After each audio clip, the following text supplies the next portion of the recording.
Se você me vender esses chocolates em alemão, eu pago 100.000, disse entre risadas o empresário brasileiro mais influente da mesa.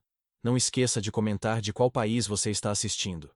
Naquela noite, o restaurante mais elegante da cidade estava cheio de políticos, empresários e jornalistas. Era o jantar que antecedia uma negociação milionária com um investidor alemão, e todos observavam o homem que aproveitava o momento com sua arrogância habitual. Ricardo, o empresário brasileiro, falava alto com um tom de superioridade que buscava impressionar seu convidado europeu. Dizia que falava 5 idiomas, que havia estudado na Suíça e que conhecia os grandes do mundo. O alemão Klaus o escutava com um sorriso diplomático, mas no fundo parecia entediado. Havia escutado homens demais como ele. Tudo mudou quando uma menina se aproximou da mesa com uma cesta de chocolates embalados com cuidado. "Gostariam de apoiar comprando um chocolatinho, senhor?" disse a menina com voz suave mas firme.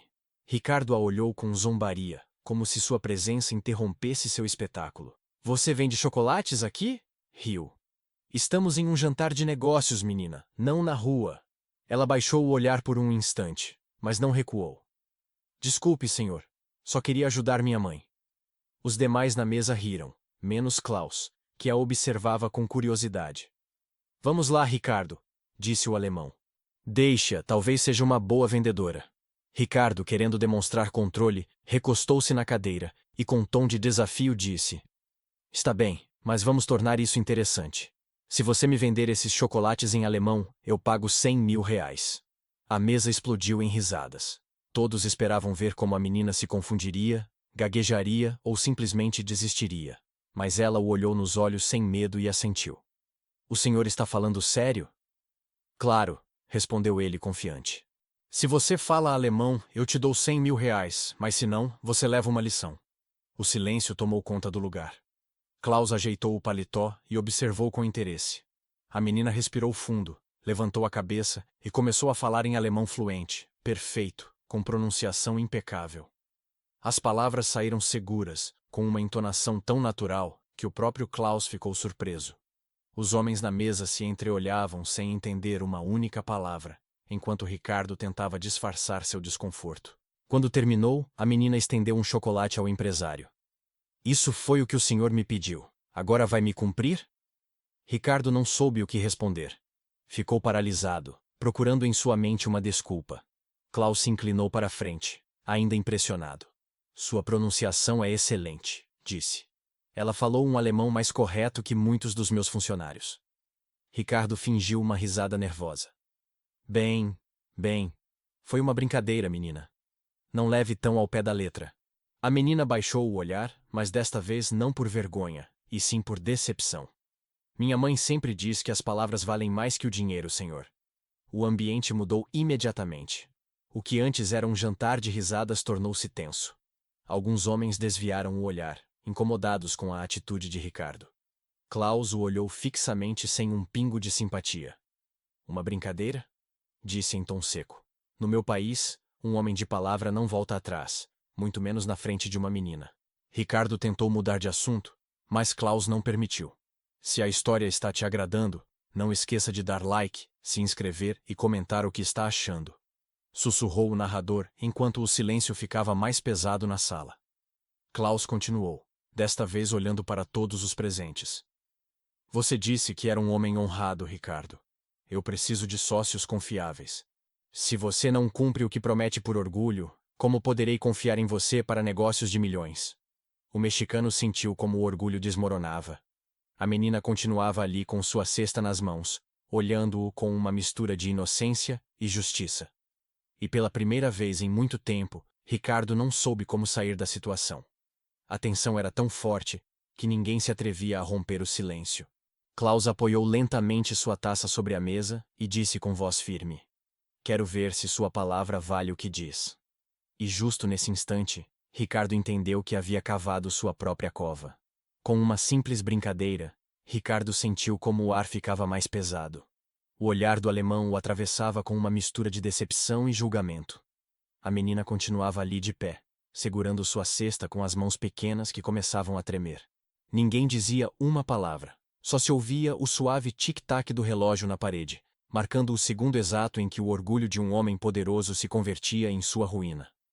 Ricardo, disse Klaus finalmente com uma calma que doía. Na Alemanha, a palavra dada é um contrato.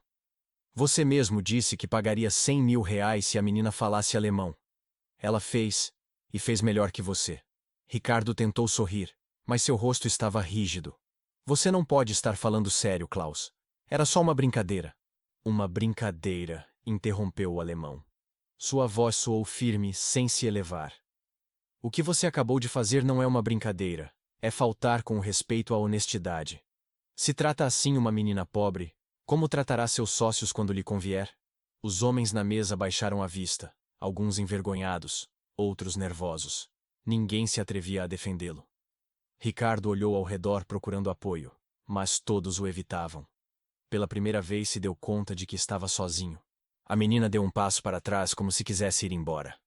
Não se preocupe, senhor. Não preciso do seu dinheiro, disse com voz suave. Só queria vender uns chocolates, não humilhar ninguém. Essa frase caiu como uma adaga no coração de Ricardo. O orgulho ardia por dentro, mas mais pesava o olhar inocente daquela menina que não o odiava, apenas o compadecia. Klaus respirou fundo e se levantou. Não posso fazer negócios com alguém que não cumpre sua palavra. Meus valores não têm preço. Ricardo se levantou também, desesperado. Klaus, espere. Não arruine isso por uma bobagem. O alemão o interrompeu com frieza. Não é uma bobagem. É sua palavra. Um silêncio incômodo encheu o lugar. Ricardo olhou para a menina, depois para o alemão e finalmente para seu próprio reflexo na taça de vinho. Sua respiração ficou pesada. Sabia que se não cumprisse, perderia um acordo que havia levado meses para conseguir. Mas se o fizesse, seu ego ficaria esmagado diante de todos. De repente, algo nele cedeu. Talvez tenha sido o cansaço de viver aparentando, ou talvez o olhar limpo daquela menina que lhe recordava sua filha, a quem mal via. Baixou a cabeça e tirou seu talão de cheques. Diga-me seu nome, pequena, murmurou. Maria, senhor. Ricardo escreveu o cheque com mãos trêmulas, assinou-o, dobrou-o e o entregou. Aqui está, e desculpe, não devia ter zombado de você. O murmúrio da sala ficou mais forte. Ninguém esperava que ele fizesse isso. Alguns aplaudiram suavemente, outros apenas observaram em silêncio. Klaus, sem dizer uma palavra, sorriu levemente e assentiu com respeito. Agora sim, posso apertar sua mão, disse.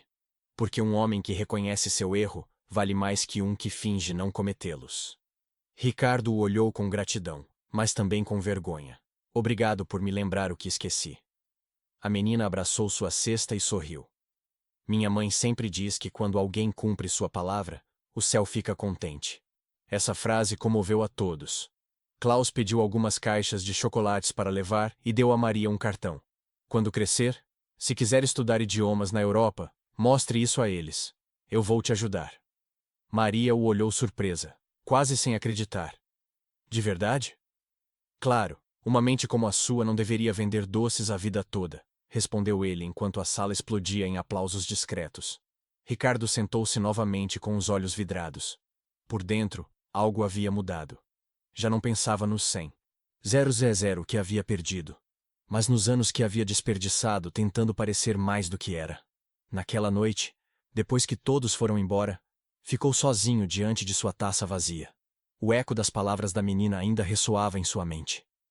No dia seguinte, ligou para sua assistente e pediu informações sobre escolas de idiomas para crianças sem recursos. Criou uma bolsa, Valor da Palavra. E cada ano, essa bolsa lhe recordaria que, às vezes, as lições maiores chegam disfarçadas de vergonha. Semanas depois, recebeu uma carta escrita com capricho infantil. Obrigada, Sr. Ricardo, por cumprir sua promessa. Com sua ajuda estou estudando mais idiomas.